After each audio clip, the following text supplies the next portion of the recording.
자, 얘들아 38번부터 먼저 읽고 넘어가자. 보기 질문부터 항상 먼저 봐야 된다고 했었죠. 38번. 자, 우리 조선시대 4대부 작품에다가 체크. 당연히 자연이란 공간은 풍류라고 얘기했어. 그래서 그리고 이상적인 삶의 모습을 실현하는 공간으로 보이는 거야. 우리가 자연에서 안분지족하고 안빛낙도하고 이런 것들을 보여준다고 했었죠. 자, 그리고 화자가 흥취를 느끼는 공간이자 향촌사족의 가문의식과 유교적 가치까지 실현하는 관념이라는 건 내가 눈에 보이지 않는 이상적인 내용들을 드러낸다라고 보시면 돼. 그러면 보통 이제 계암정가부터 먼저 볼 텐데, 그럼 계암정가에다가 우리 필기 조금만 하고 가자. 아주 조금만. 자, 일단 갈래부터 먼저 할까 우리? 갈래. 자, 이건 무슨 갈래야? 가라고 끝났고 조선에 그 양반들이 있었네? 향가? 향가는 신라시대고 얘들아. 가사지 가사. 그래서 양반들이 있어서 양반가사라고도 얘기를 해. 그럼 얘들아 가사의 특징은 우리 정 이러면 우리 막 경치 좋은 곳에 정자 이런 거 두는 거라고 했었잖아. 자, 그럼 보통 그런 자연에 어디 놀러 가서 내가 뭐 금강산에 갔으면 우리 관동별 오겠잖아. 뭐 관동 지역에 가서 관동 지역에 대한 막 보여줘야 돼. 근데 그거를 사진으로 우리가 보여줄 수가 없으니까 얘네들이 어떻게 한다 했지? 미친 듯이 비유와 묘사를 미친 듯이 해줄 거야. 알겠지? 근데 얘는 좀 재밌는 게 이 계암정에서 풍류 즐기던 이거를 우리가 이 풍류 즐기던 모습을 꿈속의 일로 바꿔서 꿈속의 일로 형상화해서 보여줄 거야. 그래서 관동별곡보다는 좀 더 재밌을 겁니다. 관동별곡보다는.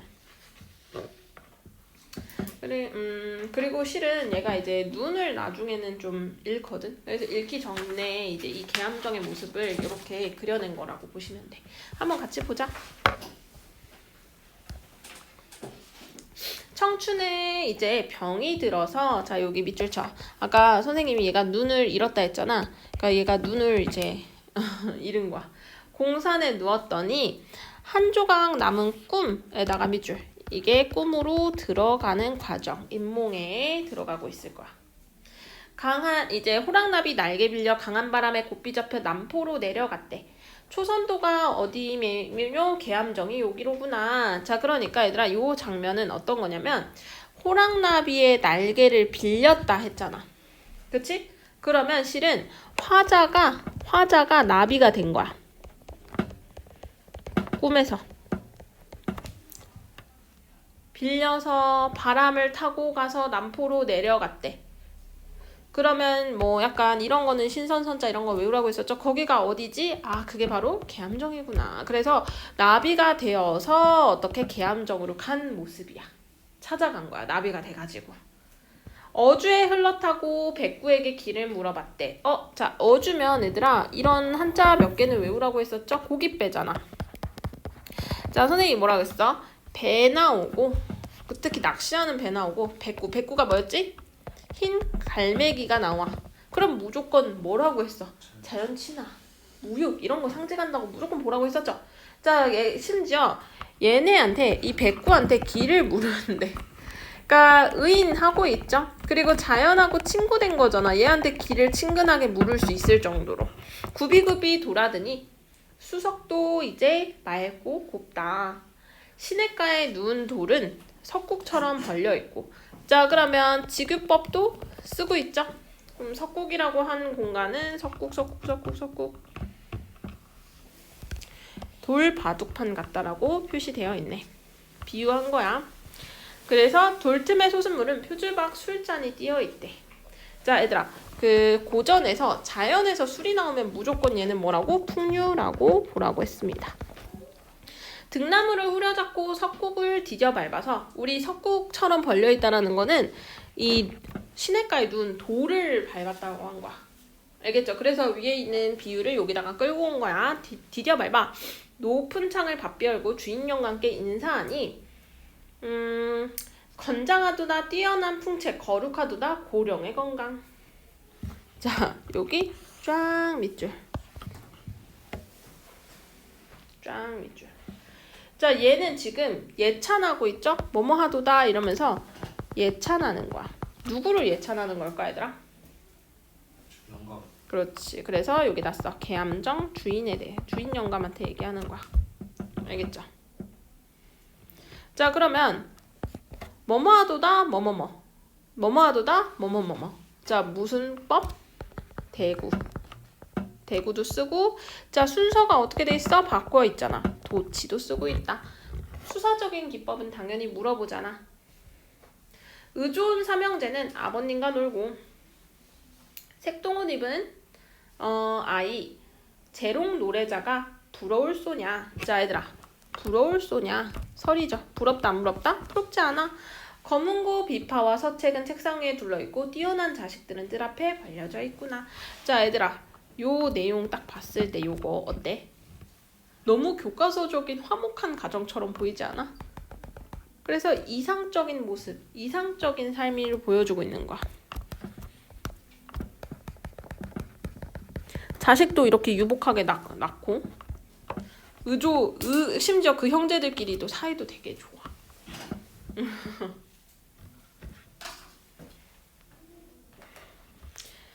자, 그리고 인사를 마친 후에 난간에 비껴 앉아 원근의 이제 산천에 한눈에 굽어보니, 그러니까 원근의 산천을 한눈에 굽어본다라는 게 무슨 말이냐? 이 계암정에서 지금 뭐 하고 있어? 경치를 보고 있을 거야.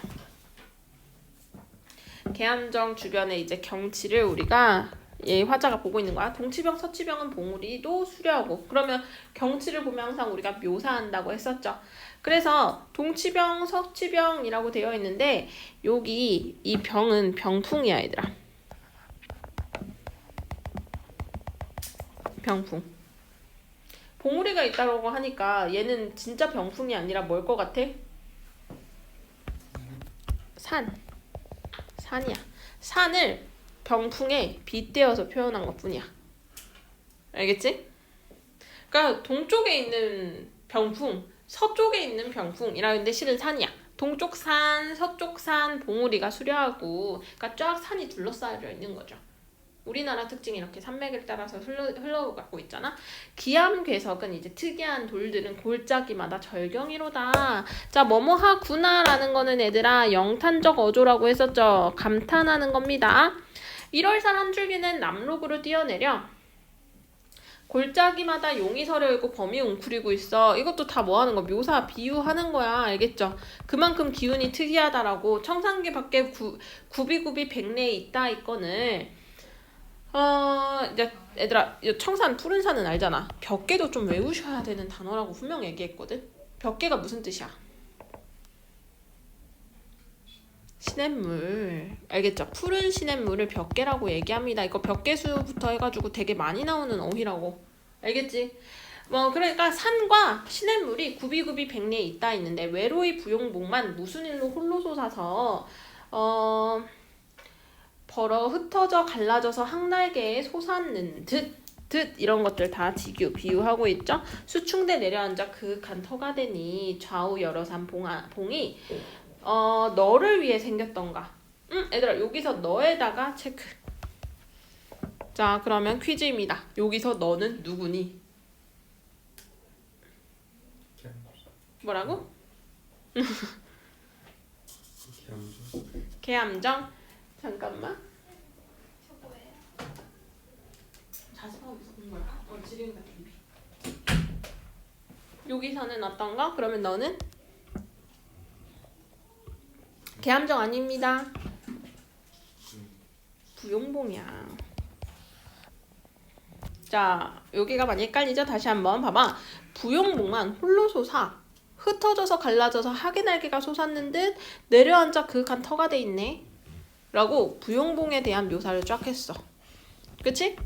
그러면 이 여러 산 모든 봉우리들은 다 너를 위해서 만든 거 아닌가 라고 앞에 말한 부용봉한테 얘기하는 거야. 그러면 부용봉한테 사람인 척 의인화를 시키면서 자연 친화적인 정서를 드러내는 거겠죠. 이해됐나요? 자, 천지간 빌밀술은 이곳에 조상의 집. 자, 조상의 집. 자, 그럼 여기서 다시 힌트. 조상의 집? 갑자기 집이 왜 나오지? 뭘까? 이게 계암정이야, 얘들아. 효자유손이 아니면 그 조상의 유업을 비추었다. 여러 경치를 다 던지고 한 집에서 모임이 더욱 좋다. 자, 그러니까 봐봐. 이 한 집은 결국에는 계암정이야. 여러 경치는 이 계암정 주변의 경치를 이제 그만 보고 그 경치도 좋지만 한 집에서 다 모여 있는 것도. 그럼 얘들아 시상 전환이라고 볼 수 있어 없어? 있는 거지. 위에서는 경치를 쭉 설명하다 이제 한 집의 모입으로 시선을 좀 좁혀서 집안에서 얘기할 거야. 18분선 자 얘들아 그냥 얘는 숫자잖아? 이 선자는 아까도 말했지. 신선할 때 선자라고. 그치? 자 그러면 18명의 신선이라고 얘기한 거야. 근데 진짜 18명의 신선일 리는 없겠죠? 자기가 아는 18명의 선비들을 이제 그 신선으로 표현한 거야. 남극성에 비추었다. 거룩하샤 우리 일문, 우리 가문, 우리 집안이 장수한 어른도 많구나. 오래 산 어른들도 많다. 옛날에는 이제 오래 살기 힘들었으니까 그것도 하나의 예찬받아 마땅한 부분인 거야.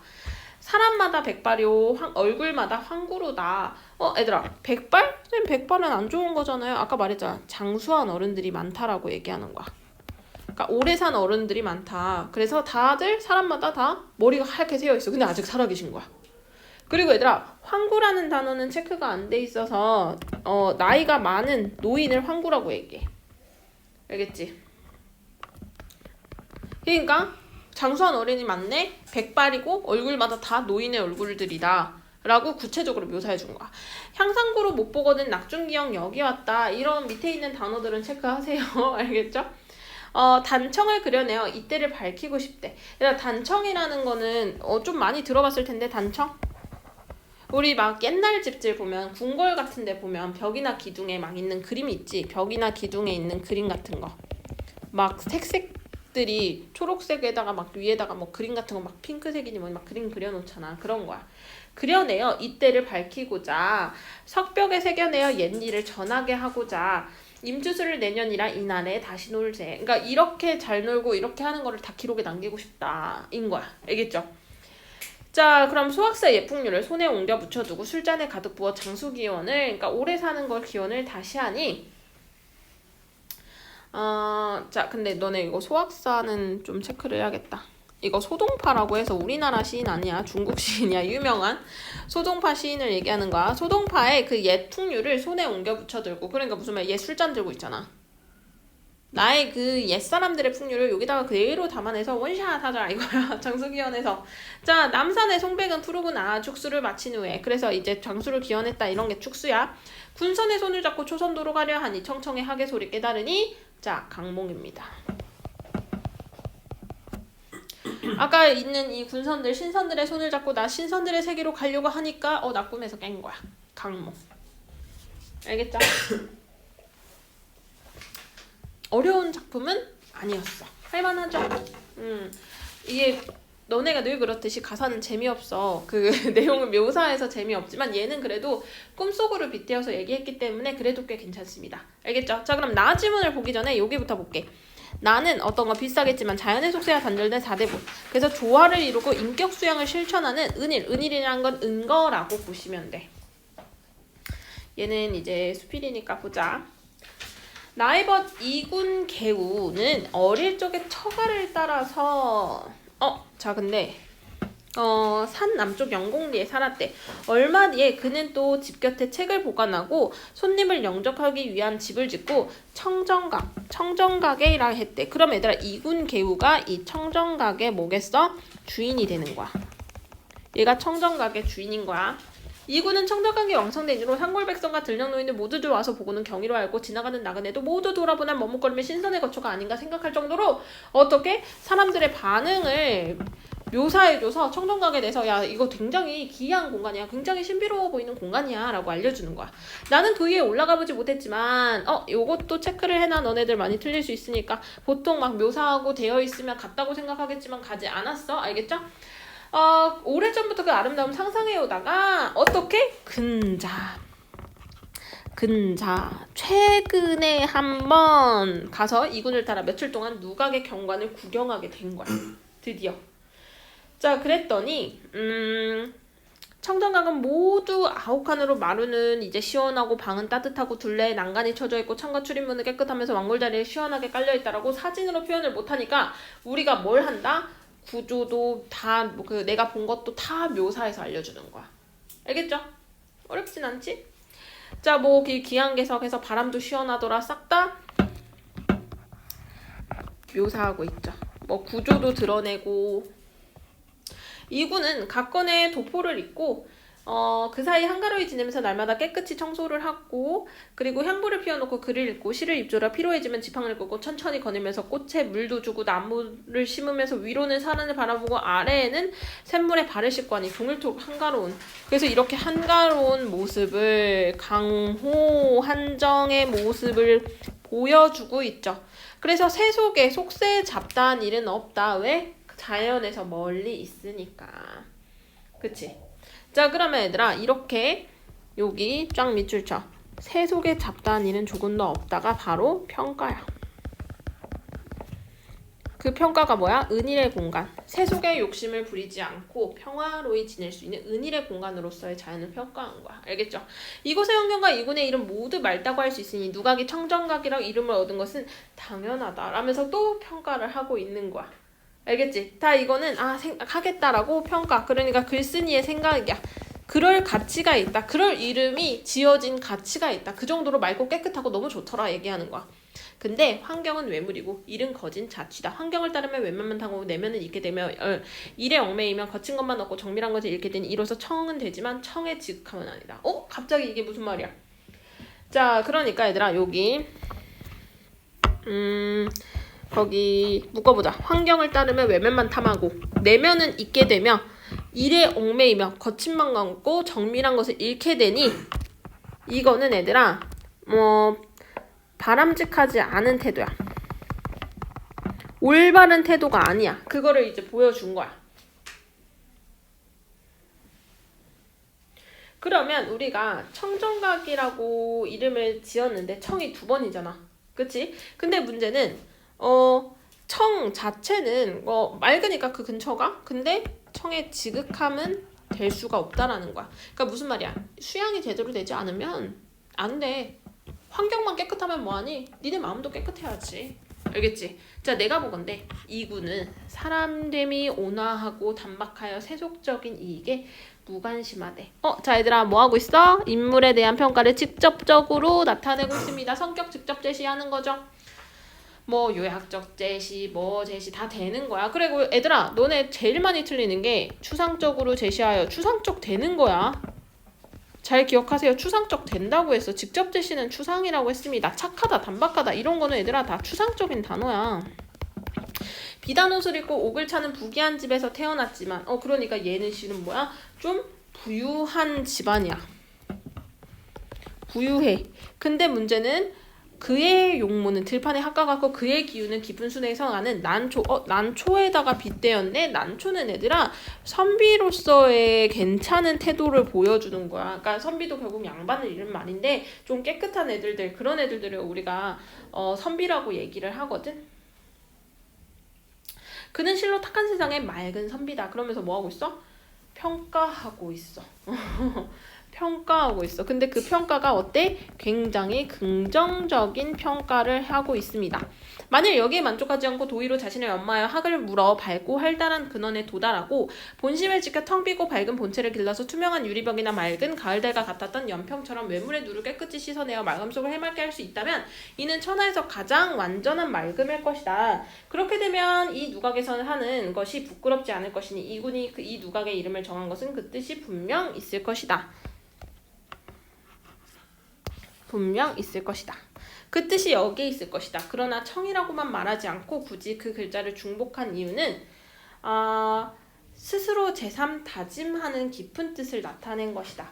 그러니까 무슨 얘기냐? 말이 좀 어려운데 이 누각을 또 청만 쓴 게 아니라 청이라고 쓴 이유는 어떤 거? 이렇게 중복한 이유는 어떤 거? 계속 다짐하고자 했을 거야 라고 이름을 지은 이름, 명명한 이유에 대해서 얘가 추측한 거야. 글쓴이의 생각이야. 추측한 거야.